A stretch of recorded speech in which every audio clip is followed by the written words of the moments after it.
setting the conditions for long-term growth with world-leading ambitions and legal frameworks for our net zero goals, and ensuring our banking sector remains well capitalised and resilient to shocks. So we're working every day to grow our economy and deliver on this and the other government priorities. The IMF say that we are doing just that. So thank you, Kristalina, to you and your team for all their work. And I'll now hand over to you. Thank you very much, Chancellor. Good morning, everyone, and a very warm welcome to this IMF press conference on the UK Article 4 consultation. We're very pleased to be here with so many of you this morning. And of course, greetings also to those of you who are watching us online. My name is Julie Kozak. I'm the Director of Communications for the IMF, and I will be moderating the discussion today. You should have all received the relevant document, our concluding statement. I will now turn to Kristalina Georgieva, our Managing Director, to make some opening remarks, after which we will turn to your questions. Kristalina, over to you. Thank you very much, and thank you, Chancellor, for the warm welcome. Great to be in London on a sunny day. And I want to start by expressing my congratulations to the people of the United Kingdom for the coronation that took place recently. His Majesty King Charles III, Queen Camilla. May their reign be a time of prosperity for this great country. Now, turning to the economy. The UK authorities have taken decisive and responsible steps in recent months. This has promoted macroeconomic and financial stability during a time of heightened market volatility. Their efforts and the recent decline in energy prices are beginning to have a favorable impact on the economy. We now anticipate positive GDP growth of 0.4% for 2023, a 0.7 percentage point upgrade over our forecast from early spring, which was, as you might recall, minus 0.3%. At the same time, as we also heard from the Chancellor, inflation remains elevated. This reflects the impact of adverse terms of trade shock from Russia's war in Ukraine and historically tight labor markets. They are still recovering from the pandemic. We expect the impact of these factors to ease, and together with tight monetary and fiscal policies, bring inflation down to the Bank of England's 2% target by mid-2025. There are significant risks to this outlook. Why? The global economy remains highly uncertain. A sudden tightening in global financial conditions could restrain credit and export demand and depress GDP. High inflation could feed into price and wage setting expectations, which would keep inflation elevated for longer, and therefore it would necessitate tighter policies to bring it back to target. So what we have in this challenging context is a very responsible action from Bank of England, tightening of monetary policy, and the spring and autumn budgets that are aligning fiscal policy with the objective of monetary policy to fight inflation and to stabilize debt over time. We would like to stress that a lot of credit is due to the re-establishing of financial stability in the UK after the pension fund stress episode last fall, and also how decisively authorities here acted at the first sign of financial distress in the US. We very much welcome the Windsor Agreement. It resolves disputes around the Northern Ireland Protocol with positive impact on the business environment. So let me finish with the 4 priorities we recommend in our concluding statement. First, monetary policy. Remain tight in order to keep inflation expectations well anchored, bring inflation to target. We might see some additional tightening of conditions. We may see rates staying for a longer time higher. But this is a necessity to bring ease to households in the United Kingdom. Cost of living is impacting especially the more vulnerable among them severely. We need to see real incomes recovering and people having the opportunity to see tangible improvements in their lives.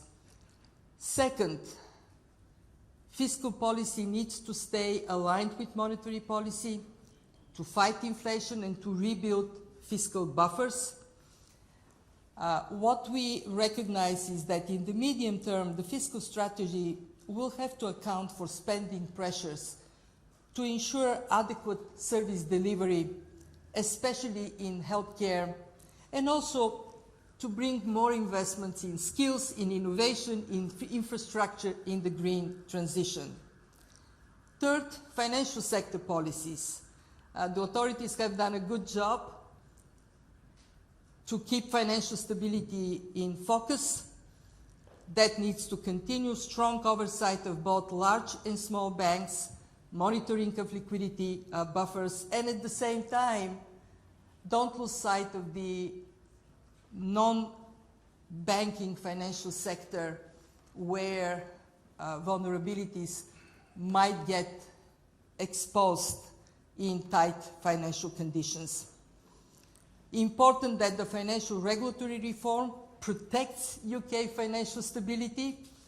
We at the fund take it to be a global public good. It's very important for people of the UK, but it is important for the world as a whole. I want to finish with what is so positive in the policies of the government. Emphasis on structural reforms to sustainably boost the UK's growth potential. We strongly endorse the measures already taken, the increase of childcare support, the introduction of capital investment allowance in the spring budget, and we see that the Chancellor's 4E vision, enterprise, education, employment everywhere. We see that as being a concept that practically would make a difference for the competitiveness and the growth potential of the UK. Targeting key growth areas, advanced manufacturing, life sciences, clean energy, that is all on the right track. So what do we propose in the concluding statement? More of those evidence-based reforms. The policy and regulatory regime for businesses can be made more stable to boost investment with wider, and we think best to make it permanent capital investment incentives, smaller firms' access to finance and R&D support can be strengthened, and investing in skill, education and healthcare can enhance labor market productivity, critical for growth. So, to sum it up, where are we? Like the weather outside, the outlook for the UK economy has improved, but in a context of a highly uncertain global environment, structural challenges and still very high inflation. The UK authorities have demonstrated their ability to overcome hurdles in difficult times, and we look forward to continuing our constructive collaboration for strong and inclusive growth in the United Kingdom. Thank you very much, and now I see questions popping up. Yes. So thank you very much, Kristalina. We'll now turn to your questions. I would ask that you please identify yourself and your outlet, and please limit yourself to one question. We'd like to take as many questions as possible. Let's start here. Mehreen. Hello, Managing Director. Mehreen Khan from The Times. The IMF has been consistently accused of being a bit too gloomy about the UK's growth prospects, particularly after Brexit. And today we've seen this is a second upgrade in 2 months, a 1.3 percentage point swing from what you're forecast in January. Does that actually vindicate the fact that you have underestimated the UK's resilience? And have you asked yourself the question as to why you seem to keep getting it so wrong? Let me give you the factuals as to why we are upgrading the projections for growth for the UK. And there are 3 factors behind. One, when we did our previous projection, it was in the midst of financial stress in the US, as well as the event in Switzerland. And at that time, we have not yet seen what we now see, the positive of the decisive action of Bank of England. As you know, there was a risk with the subsidiary of the US bank here in the UK. That was resolved instantaneously, decisively, and overall the demonstrable strength in dealing with these stresses in the UK is a source of confidence. 2, we are now seeing in the surveys the benefits of more predictable relations with the EU coming from the Windsor Agreement, and that is boosting confidence as well. 3, energy prices have receded, and they are giving us some different perspectives. So when we look at the increase in the projections, they're basically confidence measures taken by the authorities. Congratulations for those, as well as some improvement in global conditions. Thank you. Right here in the middle. Thanks. Phil Aldrich at Bloomberg. Given the limited fiscal space which you describe, would you say that tax cuts should be a priority policy, or what other policies would you recommend? What we see is that the government is prioritizing, and rightly so, the fight against inflation. Inflation is a tax on the British people, and in that sense, bringing it down is the most immediate benefit for incomes that the government can and is determined to deliver. In the medium term, we do recommend measures that can increase the capacity of the government to invest in structural measures. More specifically, we recommend closing down some of the tax loopholes, making the valuation of real estate more accurate, more aligned with where we are today, and also looking into the potential for more aggressive action on carbon tax that would insensitize more investments in the green transition and actually likely add to the competitiveness of the British economy. Let's go over here. Joel? Joel Hills from ITV News. When do you think living standards will begin to rise again in the UK? Well, we do see the UK economy growing moderately in the next years.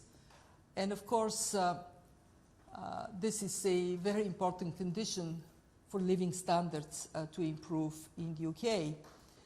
We are very encouraged by the focus of the government on structural reforms to boost growth. And we think that the implementation of these steps that can bring a growth to a higher level in the UK can help to improve living standards in the country. So we are talking about the medium term. Over the next years, 2025, 26, 27, we are seeing these improvements paying back to the British people. Of course, we also are very hopeful to see more of those who are currently outside of the labor market getting an opportunity to contribute to the economy. And this attention to skills as well as to opportunities in other parts of the country that may be suppressed today is so important to bring, as the Chancellor would say, chance for prosperity everywhere. Right here at the end. Hello, hi. Ed Conway from Sky News. Managing Director, I wonder if you remember back in Washington saying to the Chancellor on the economic forecasts, I hope you prove us wrong. Well, it looks like maybe he did prove you wrong. I just wonder how important is it, how big of a deal is it if the IMF does keep getting things wrong? Does that damage your reputation, do you think? And what do you say to people here who are saying, why should we pay any attention to the IMF this time around? Well, thank you for your question. So let me say two things. One, that when you take a good look at the projections done by Bank of England, consensus projections, and the IMF, we are actually slightly less pessimistic than others have been. Two, we have gone through a very turbulent time over the last years. We have experienced shock upon shock upon shock, and that has created exceptional uncertainty. I actually think that our staff, my colleagues, deserve credit for being agile in how we look at changing conditions and being fast to adjust projections so we can give as clear a picture as we can at the time that you would agree is the foggiest we have seen in many decades. Let's say David, please, in the middle. Thank you. David Milliken from Reuters. You talked about the sort of highly uncertain sort of global environment. Mm-hmm. Could you say sort of what the consequences would be if the United States doesn't reach an agreement on sort of the debt ceiling? Would that mean sort of a recession for the United States? Would that bring a global recession? We have seen historically that the discussions on debt ceiling in the United States have always been quite tense, but always resulted in a solution being found. Why? Because it is clear that lack of solution would have a detrimental impact on the US economy and on the global economy. So I look forward to a solution being found this time around. It is, you're correct to place your question the way you did. That would have implications not just for the US, it would have implications for the world economy. Non-desirable implications, so let's see how much this would be driven to the 11th hour. Hopefully we won't have to wait that long. Thank you. Faisal at the end. Hi, Faisal Islam, BBC News. Can you expand upon how your fears about how sticky inflation is proving in the UK and around the world, and will that require interest rates to go ever higher? What we're seeing is headline inflation seems to have reached the peak and is now receding. And it is the result of strong and coordinated actions of central banks. But headline inflation, the core inflation is stickier. And within the core inflation, what is most concerning is food prices being the toughest to bring down. Not just in the UK, this is everywhere. In this environment of core inflation, even with energy prices trimming down, staying as high as it is, it does mean that interest rates will have to remain higher for longer. The discussion around interest rates has somewhat shifted from how high to for how long, because headline inflation is receding. And at this point, the critical action is this alignment of monetary and fiscal policy that the UK has achieved, and the understanding that there should be no premature exit from tighter financial conditions because of the risk that would bring to wage price correlation in the future. For how high, for how long, the projections for the UK are that we would see in mid-25 reaching the 2% target. But of course, we have to stay vigilant and be data-driven. Bank of England, the Chancellor, need to watch the dynamics in prices carefully. Okay, let's go right here.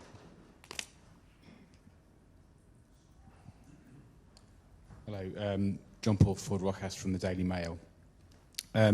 You talked about your forecasters being agile. Some of the things that you cite in the report on the upgrade include the budget, energy prices coming down, and the Windsor framework, things which had all happened prior to the previous forecast in April. So I just wondered whether actually, rather than a forecast, it's more sort of looking in the rearview mirror, and you need to be a lot more agile, and perhaps even whether you think you need to think about more carefully about the way that you do your forecasts, because as various other people have noted, this is not the first time you've been a bit too gloomy about the UK. The projections we do and publish in April are actually based on data from mid-March. So there is this lag that influences how much we can integrate in this projection. You're right, some of the confidence-building steps were taken earlier, but their reflection in sentiments has only been demonstrably assessed now. So when we did the projections in mid-March, at that time, the concerns around financial stability and the impact of the stress that we have seen in US mid-sized banks, and also the case in Switzerland, the concern was much more severe. The agreements around relations with the EU, not very clear at that time how they would impact business sentiment. Now this is clear. Now this is clear, and therefore when we disintegrate the 0.7, we can point exactly to what were the percentage points where we were more conservative at that time, and we are not now. But this is the technicality of the answer. What we are debating at the IMF today is, at the time of more frequent and severe shocks and exceptional uncertainty, how do we communicate our forecasts? Should we be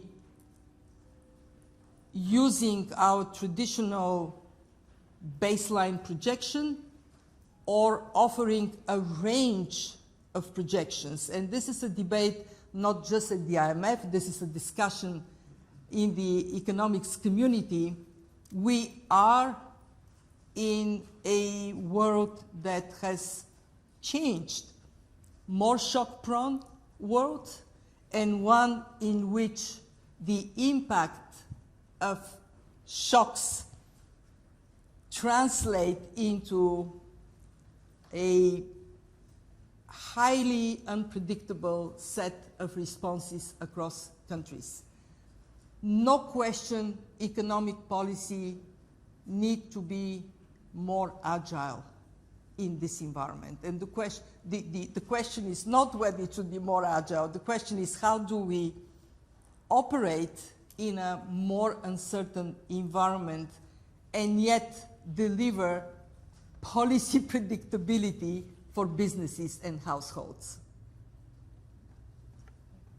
Delphine. Thanks. Delphine from the Financial Times.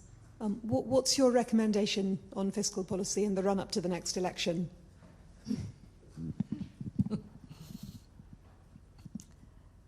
This is why, Chancellor, maybe your choice to stay.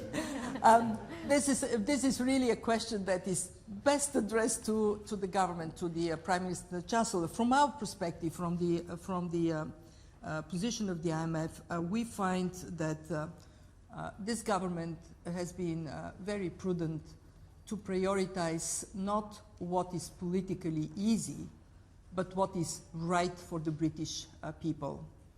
And I am very encouraged by the way priorities for the budget, for the fiscal policy have been set. Fighting inflation, clearly number one priority given the high numbers of inflation, improving the growth prospects by putting evidence-based structural measures in place, and being determined to take decisions that are benefiting people across the United Kingdom. I think that so far we see a determination that is above the political fray.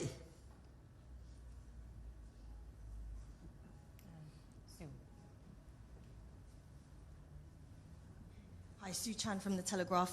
You outlined a range of policies that you think can boost growth, but another thing that the Chancellor has been looking at is unlocking billions of pounds of pension investments through a series of reforms that can make us more like Australia or Canada. Do you think there's an opportunity to boost growth there by allowing funds to invest in more productive assets?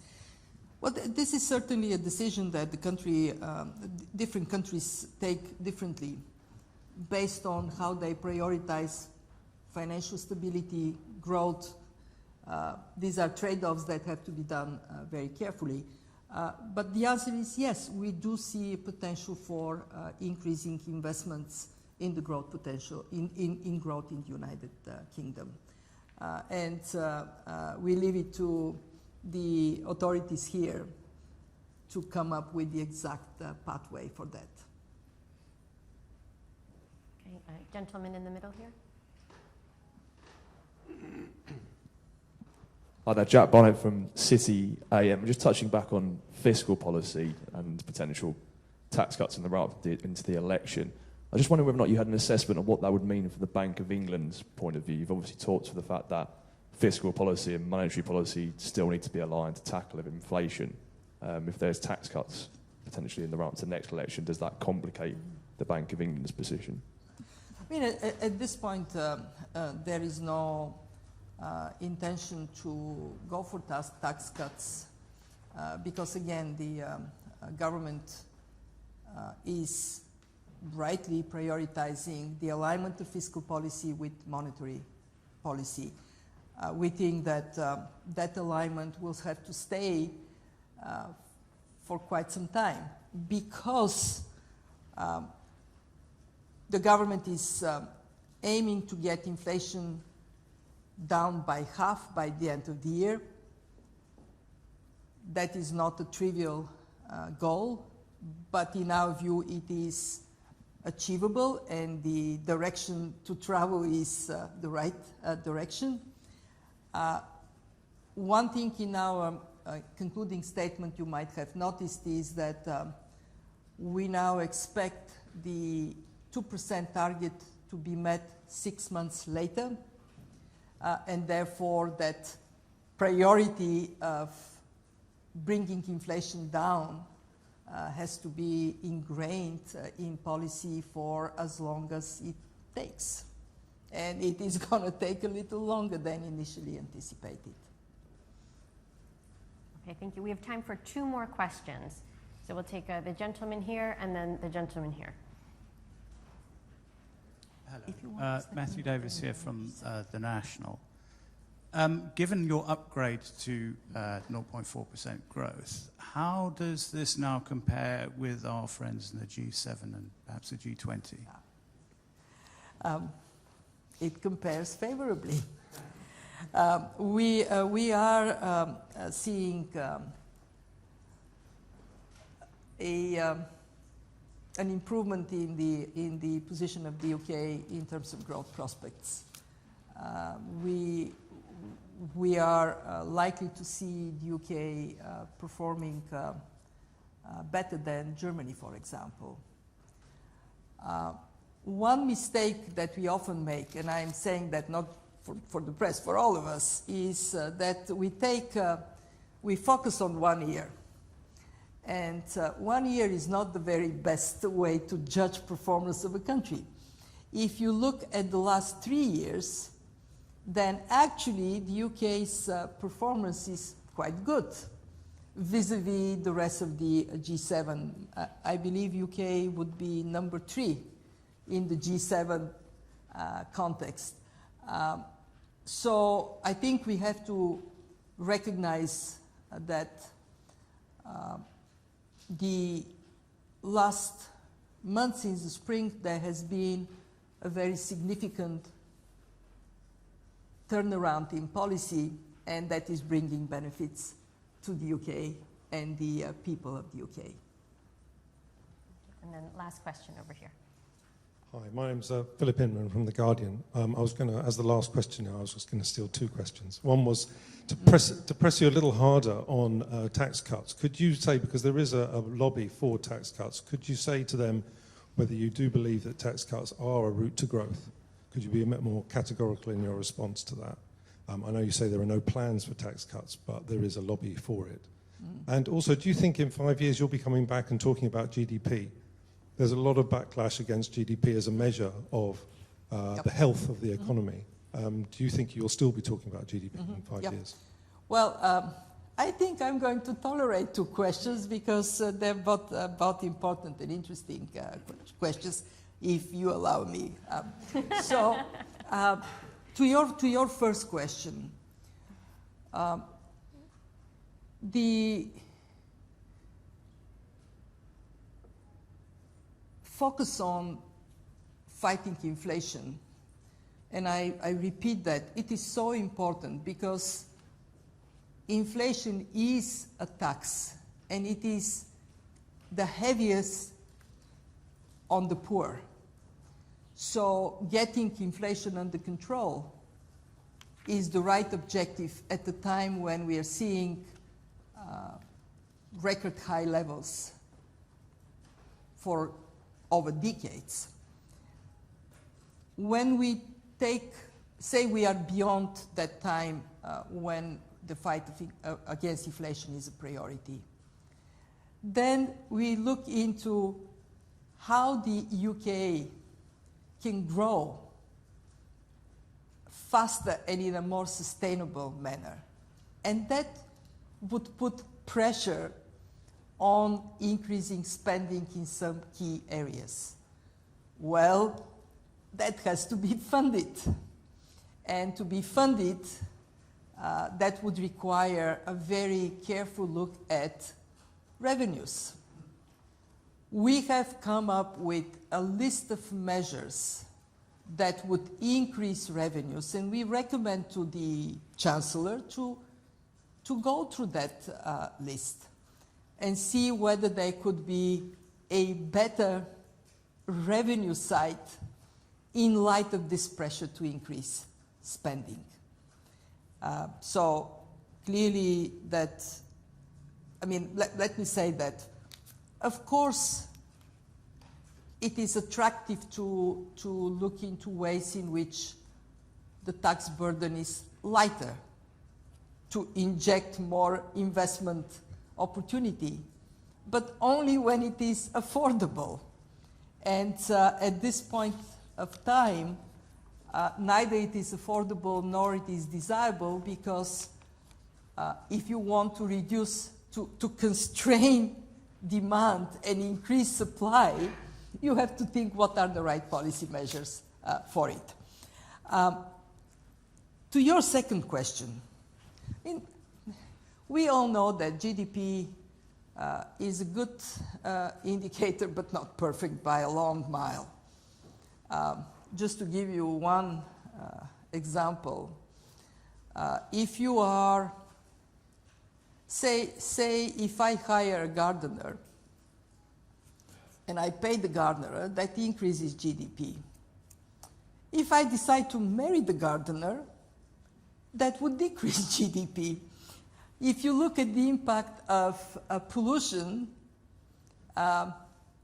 actually investing in activities that degrade our environment expands GDP. So we have to work